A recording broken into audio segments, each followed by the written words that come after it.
support for Sony's new and improved creator app, DCI 4K, focus breathing compensation, better FTP transfer support, the ability to jam sync timecode and to keep that timecode synced within the camera, along with a few other tweaks are what? Sony just released the long-awaited update for this. Sony released the long-awaited update for the A7S III, and this includes things like DCI 4K or a 17:9 aspect ratio, focus breathing compensation, which is more important than ever because Sony seems intent on shrinking their prime lenses, not fixing their breathing compensation, support for Sony's new creator app, along with a few other tweaks come with the new update for the Sony A7S III. We're going to dive into what all of those updates are, but there's some other updates that come with this version 3.0 firmware that we haven't really talked about. Things like a 41/48 of a second shutter speed for things like 24p, the ability to have 1/96th of a second for a 90-degree shutter, and a revised menu system and new shooting screens are all things that Sony has done to update the Sony A7S III to better parody features that we see in other Sony cameras and more or less bring the A7S III up to speed. There have been a few other odd tweaks or things that I've noticed since updating my A7S III. I'm no longer able to use the shutter button to activate video recording in video mode, which is something that I really liked, being able to remap the video button.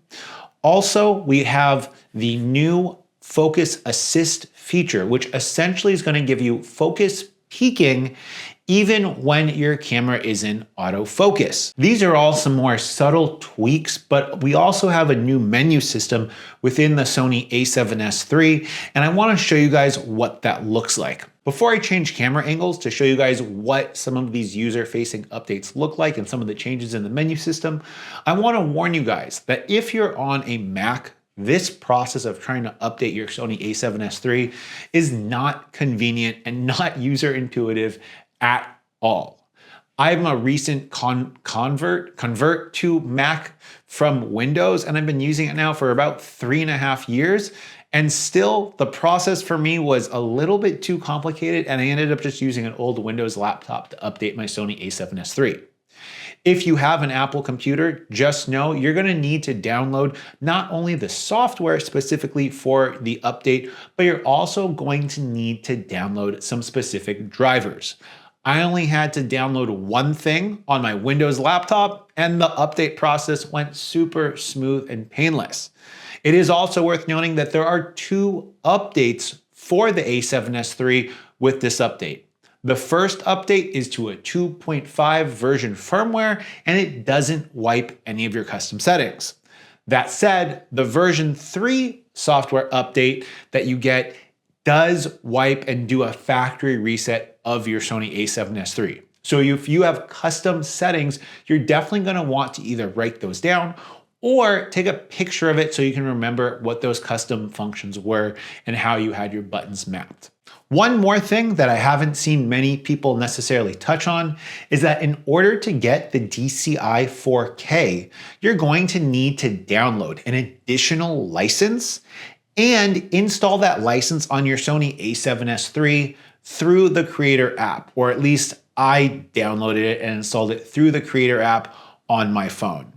This app is a significant improvement over the old Imaging Edge app that we had before, especially on Android, and the new Creator app allows you to go directly to the cloud with raw JPEG, HEIF, or video files if you have Wi-Fi where you're shooting.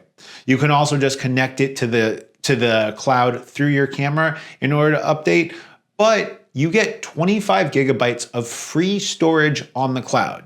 It might not be a ton, But if you are shooting photos, being able to upload them directly to the cloud is pretty seamless. It's also pretty easy as long as you have Wi-Fi wherever you're shooting, or you can just make a hotspot on your phone and your camera will connect to it and begin uploading if you have it set up that way. Enough of me rambling, and let's go ahead and show you guys what some of these new user-facing features look like. The first feature that I want to highlight is the new touch optimized shooting menu. When you hit the menu button, it's just an easy way to go and get into all of your settings. If you prefer a touch-based interface, most of your settings are right on top. The second most obvious feature here is obviously the addition of DCI 4K, 17:9 aspect ratio. You do have to restart your camera, but it's a pretty nice addition. Next one is going to be the ability to have breathing compensation. Now, I don't have any Sony lenses, but this is great. Up next, I want to go ahead and talk a little bit about time code. I'm not a time code user. I know some people are, and I know that this is going to make a lot of people happy, being able to more effectively use time code on the A7S III, along with the new AF Assist. This allows you to just grab the focus ring while shooting and change the subject that it is focusing on. And this is something that I really want to touch on and play with a little bit more. Up next, we have the preset focus zoom. I'm not exactly sure how this works, but it's nice to see that Sony's adding some other features. We have the ability to play back from both memory cards and like kind of overflow playback. One of the things that we did miss out on though is the ability to use the shutter button to begin recording video. That's how I had my A7S III set up before, and that's kind of a bummer. One thing that is a pretty interesting addition is the ability to now have your shutter act as kind of like a dust curtain every time you turn your camera off. This is something that we saw prior on Canon, and it's nice to see that Sony is now adopting it.